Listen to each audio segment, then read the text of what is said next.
qu'il est africain. Et regardez, ça c'est le geste d'étau qui désigne la couleur de peau d'Alvaro et qui dit un supporter de Saragosse, regardez messieurs, il a la même couleur de peau que moi et vous venez m'insulter. Comment une équipe qui a quand même des Noirs, même si c'était des Brésiliens, ils avaient la peau noire, les supporters font des cris de singe à un autre qui a la même peau que leur joueur.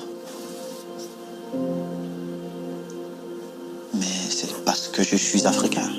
Et à ce moment-là, vu que des questions se bousculaient dans ma tête, j'ai pris la décision de quitter le stade.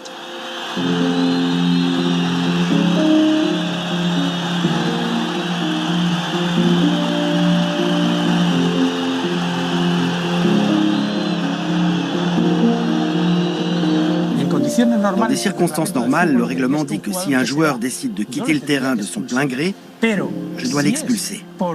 Mais si c'est parce qu'il se sent mal face à un acte raciste, je me dois de le protéger. S'il s'en va, je me dois de partir avec lui.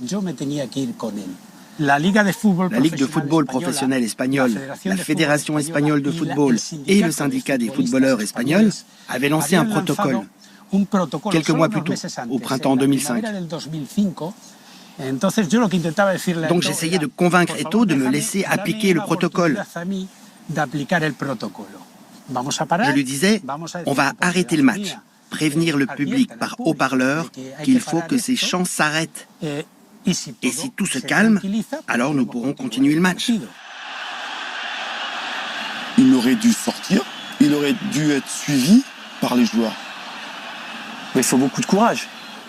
C'est de la solidarité. C'est pas du courage, c'est de la solidarité.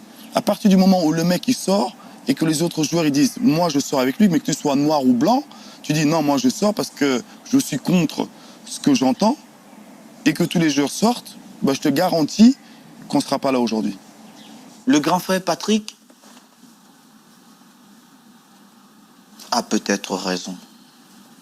Mais je pense que l'idée de Franck Rashkad était la meilleure à cet instant-là. Franck, il vient vers moi et il me dit « Samuel, qui est le meilleur joueur de mon équipe ?» J'ai dit « Moi, rentre sur l'aire de jeu et montre à toutes ces personnes pourquoi elles ont acheté leur ticket. C'est pour venir voir le meilleur. On sait qui fait quoi dans cette équipe. Et c'est toi. Et tu es africain. » Et je fais demi-tour. Mais Olivier, j'étais devenu quelqu'un d'autre. Et attention parce que là il va avoir envie, Eto'o, du coup. Il va avoir envie de venir marquer. Le corner de Ronaldinho a suivi le ballon derrière, la reprise de volée. La barre transversale. Ça sera un penalty. C'est Ronaldinho qui tire ce penalty. Et toute la tribune à cet instant imite le cri du singe. Comme Ronaldinho est noir aussi, ce sont les mêmes insultes venues de toute la tribune. Tout ça, je l'ai écrit dans mon rapport.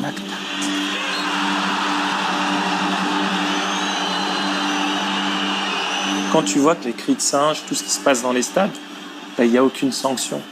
La mesure forte pour toi, ça serait que tous les Noirs, les joueurs de couleur, disent on ne joue pas. Tu penses que ça serait efficace? Quoi? Beaucoup de gens vont perdre l'argent.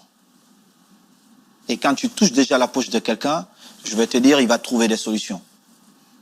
En premier, les télés.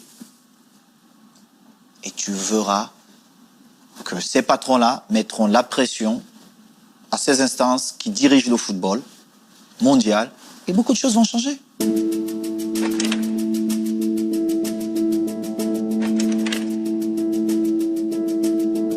Pourquoi, à l'époque, après le match, tu sensibilises pas tout le monde? Déjà, j'ai essayé de faire beaucoup de choses. J'ai essayé de prendre certains à cette époque qui avaient